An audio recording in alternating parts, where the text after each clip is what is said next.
राधे राधे बच्चों। तो कैसे हैं आप लोग? उम्मीद करता हूं कि आप लोग स्वस्थ होंगे और मस्त होंगे।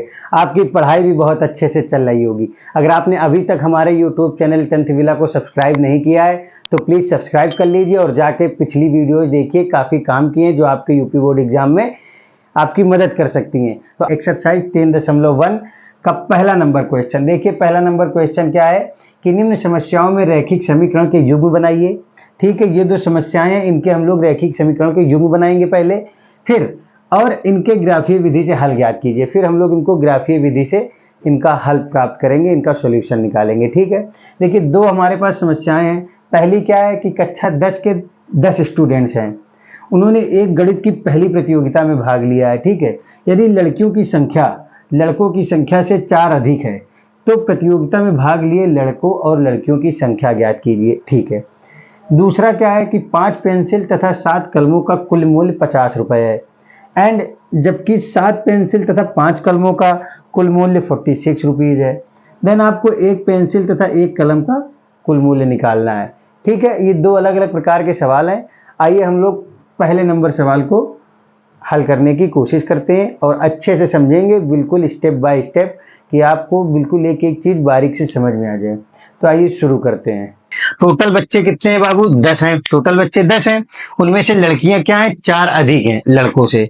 तो इतनी चीज तो हमको पता है। अब हमसे बोला लड़कों और लड़कियों की संख्या बताइए। तो बाबू यहाँ पे लिखते हैं हम लोग प्यारा सा हल, और यहाँ माना, क्या माना कि बाबू जो अपनी लड़कियां हैं वो क्या है? लड़कियां माना लड़कियां बराबर क्या हो गया? x, एंड लड़कों की संख्या बाबू कितनी हो जाएगी? y। तो पहले क्या, कक्षा 10 के 10 स्टूडेंट्स हैं।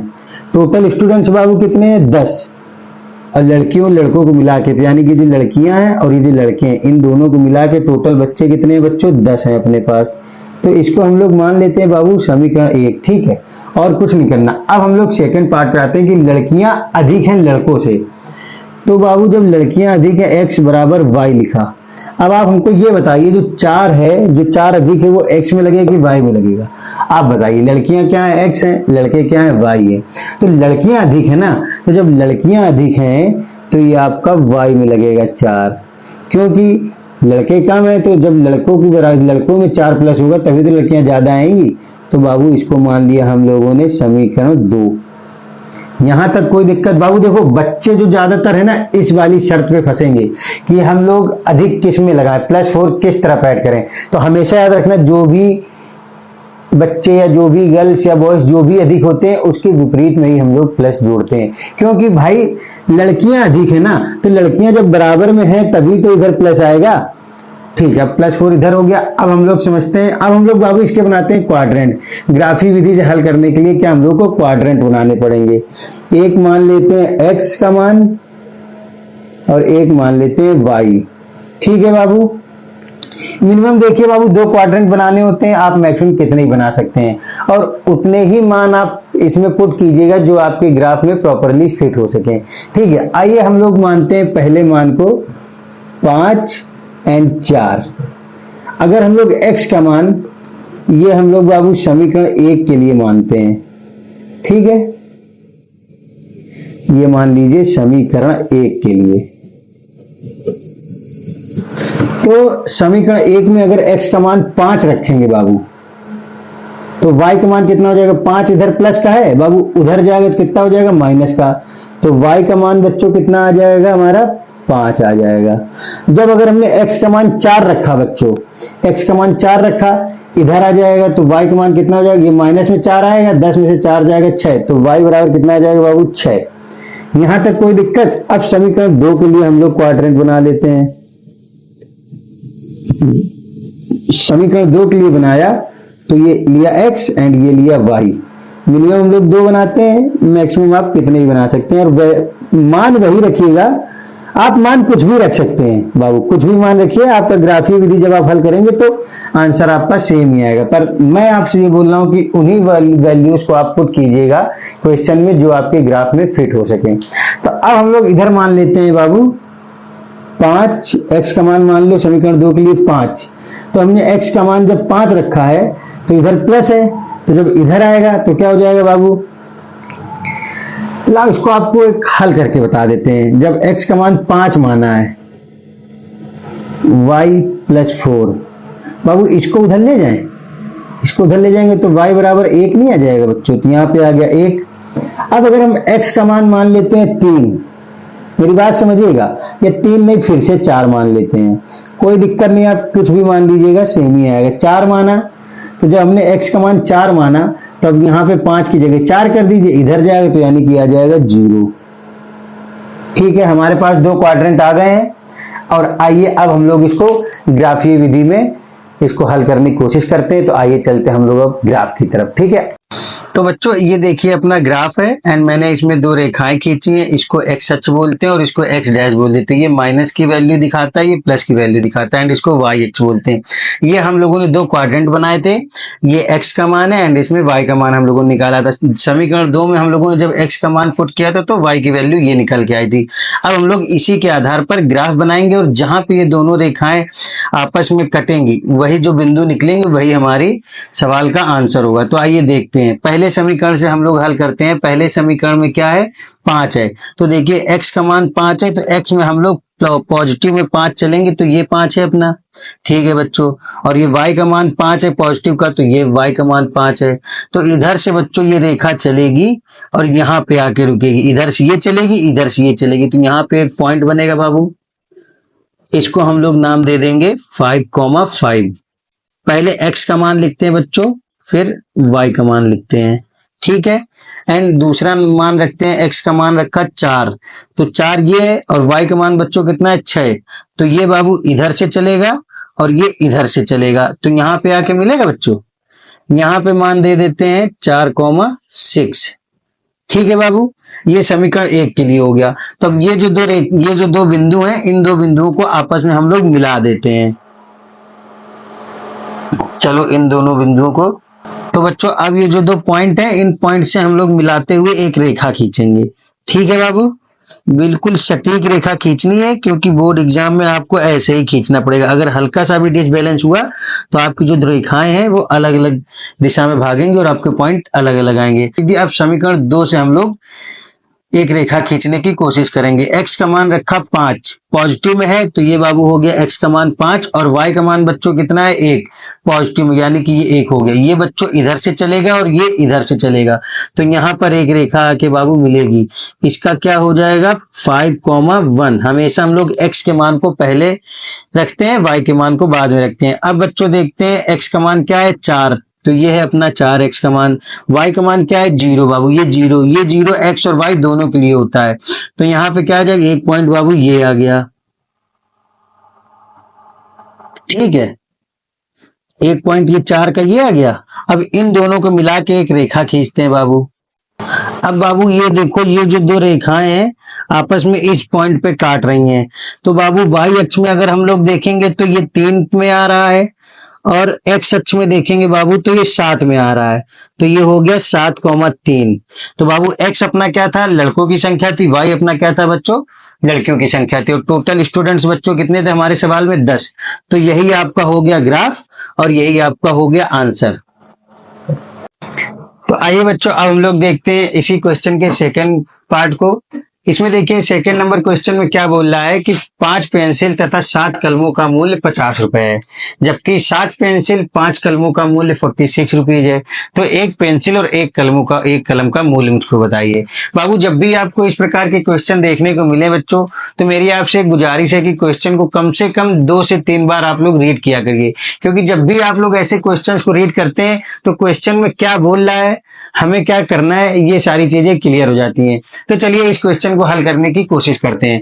हमसे क्या बोल रहा, 5 पेंसिल और 7 कलमों का मूल्य 50 रुपए। तो बच्चों हम लोग मान लेते हैं, पहले माना पेंसिल का मूल्य बच्चों है x, ठीक है, x रुपए, माना पेंसिल का मूल्य x रुपए और कलम का मूल्य y रुपए। यहां तक कोई दिक्कत है आपको? भाई हमसे एक पेंसिल तथा एक कलम का मूल्य निकालना, तो माना एक पेंसिल का मूल्य इतना, एक कलम का मूल्य इतना है। यहाँ पे एक लिख देते हैं, आपको डाउट ना हो, ठीक है। एक पेंसिल और एक कलम का मूल्य इतना है। तो सवाल की पहली कंडीशन क्या है बच्चों की 5 पेंसिल तथा 7 कलमों का टोटल मूल्य है 50 रुपीज।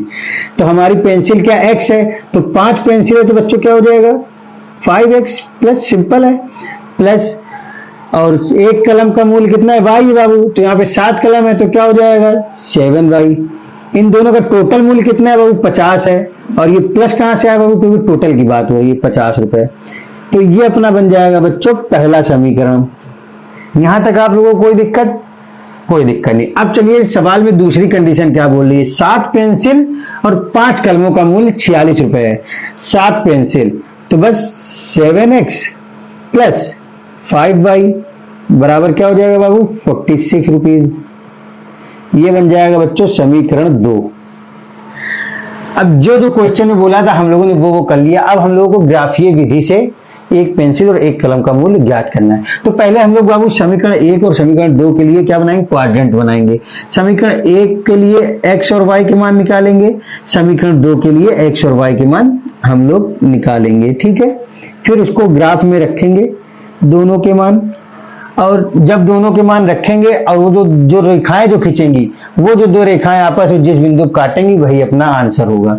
तो चलिए हम लोग पहले x का मान लेते हैं, हम लोगों ने रखा 3। समीकरण 1 के लिए ये है बाबू, अगर समीकरण 1 में हम लोग x का मान रखते हैं बच्चों 3, तो y का मान कितना आएगा, ये बेसिक कैलकुलेशन में आपको करके बता दे रहा हूं। देखिए 5 है, x का मान रखा 3 प्लस 7y इक्वल टू कितना हो जाएगा 50। तो ये 5 है 15 है बच्चों, ये प्लस है, इधर आएगा तो माइनस का हो जाएगा। 7y बराबर कितना हो जाएगा 50 माइनस 15, ठीक है बच्चों। 50 में 15 जाएगा बाबू, कितना बचेगा 35 बचेगा, और ये बाबू गुणे में तो ये इधर आ जाएगा बटे में हो जाएगा। तो y बराबर 7 पने 35 नहीं हो जाएगा बच्चों, y का मान कितना आ गया बाबू 5 आ गया। अब अगर हम लोग x का मान लेते हैं 10, ये जो क्वाड्रेंट हम लोग बच्चों बनाते हैं कम से कम 2 मान मानते हैं, और ज्यादा से ज्यादा आप कितने मान सकते हैं। पर आपसे मैं एक बात बोलूंगा कि आप वो मान पुट कीजिएगा जो आपके ग्राफ में फिक्स बैठ सके, ठीक है। तो आइए हम लोग ने x का मान 10 माना है, तो बस यहाँ पे बच्चों 3 की जगह 10 कर दीजिए। 10 पना 50, 50 से 50 जाएगा तो कितना बचेगा बाबू 0। तो y का मान बच्चों कितना आ जाएगा 0 आ जाएगा यहाँ पे। अब y का मान बाबू आ गया 0 जब हम लोगों ने x का मान 10 माना। अब समीकरण 2 के लिए बच्चों यही हम करके देखते हैं। समीकरण 2 के लिए भी x का मान मानेंगे और y का मान निकालेंगे, क्वाड्रेंट पुट करने की कोशिश करेंगे, क्वाड्रेंट इसका बनाएंगे। तो समीकरण 2 में हम लोग पहले मान लेते हैं x का मान 8। आप कुछ भी मान लीजिए, 8 हमने माना तो कैसे निकलेगा, x की जगह 8 रखो प्लस 5y इक्वल टू 46। तो बच्चों 8 सत्ते 56, 5y 46 माइनस 56 जाएगा कितना बचेगा बच्चों माइनस का 10, ये गुणे में आ जाएगा बटे में, तो y बराबर बच्चों कितना आ जाएगा माइनस का 2 आ गया। अब अगर हम लोग x की वैल्यू -2 मान लेते हैं, x की वैल्यू -2 नहीं आप 3 मान लीजिए, पॉजिटिव ज्यादा सही रहेगा। x की वैल्यू हमने मानी 3, तो बाबू y का मान कितना आएगा, बस यहाँ पे बच्चों 3 रखने की कोशिश कीजिए, 3 तो 7 त्रिक 21 हो जाएगा। जब 21 इधर आएगा तो बाबू यहाँ पे बच जाएगा 25 आपका, और जब 25 बच जाएगा तो ये गुणे में ये बटे में आएगा तो 25, तो y का मान आ जाएगा बाबू 3। तो बच्चों दोनों समीकरण के लिए हम लोगों ने क्वाड्रेंट बना लिए हैं, और आइए अब हम लोग इसको ग्राफ में समझते हैं कि इसका आंसर कैसे निकलेगा। तो बच्चों ये देखिए मैंने एक ग्राफ बनाया है, और ये समीकरण 1 का क्वाड्रेंट है और ये समीकरण 2 का क्वाड्रेंट है, ठीक है। अब हम लोग पहले समीकरण 1 के लिए इसमें पॉइंट रखेंगे।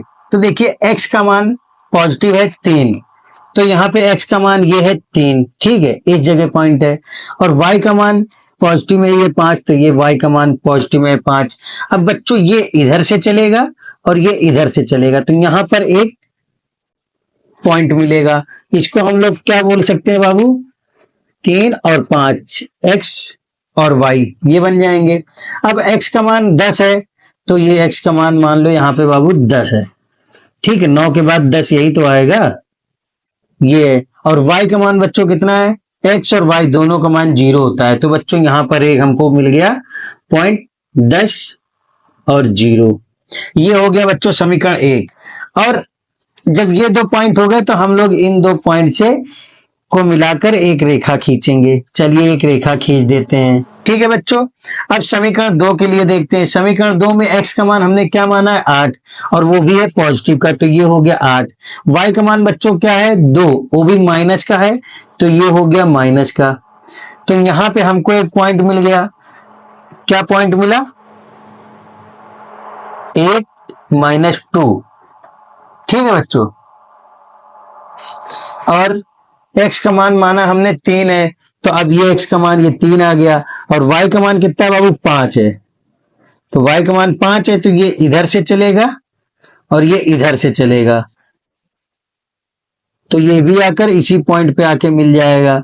ठीक है बच्चों, तो ये हो जाएगा 3,5। तो हम लोग इसको मिलाते हुए एक रेखा खींचते हैं। एक पॉइंट यहां पर है और एक पॉइंट इस जगह है। ये क्या था 8, -2। तो आओ बच्चों, अब इन दोनों को इन 2 पॉइंट से मिलाकर एक रेखा खींचते हैं हम लोग। अब ये 2 रेखाएं जिस पॉइंट पर काट रही हैं वो पॉइंट क्या है बच्चों? y अक्ष से देखा जाए तो 5 है और x अक्ष से देखा जाए तो 3 है। तो हमको पॉइंट क्या मिले बाबू? 3,5। ठीक है, अब आपने बच्चों ग्राफ में देखा कि जो 2 रेखाएं हम लोगों ने पॉइंट के माध्यम से खींची थी, वो दोनों रेखाएं अपनी जो कट रही थी 3,5 पे कट रही थी। यानी कि जो पेंसिल हम लोगों ने x मानी है, तो पेंसिल कितनी आ गई बच्चों? 3 आ गई। और जो कलम का मूल्य आया वो y है, तो कलम अपना कितना आ गया? 5 आ गया। ठीक है, एक पेंसिल की जो कीमत है वो 3 रुपए है और एक कलम की जो कीमत है वो 5 रुपए है। ये हम लोगों ने ग्राफीय विधि के माध्यम से सिद्ध किया है। क्यों कैसे सिद्ध हो पाया? कि जो हम लोगों ने पेंसिल और ये मानी थी, 2 समीकरण बनाए थे, इनके क्वाड्रेंट बनाए थे, फिर हम दोनों ने इसको ग्राफ के माध्यम समझा, इनके मान रखे, और जो 2 रेखाएं हम लोगों की बनी वो आपस में जिस बिंदु पे काट रही थी वही बिंदु अपना आंसर हो गया। तो उम्मीद करता हूं आपको ये सवाल समझ में आया होगा। अगर ये वीडियो पसंद आई है तो इसको लाइक कर लीजिए और चैनल को सब्सक्राइब कर लीजिए। पढ़ते रहिए। राधे राधे।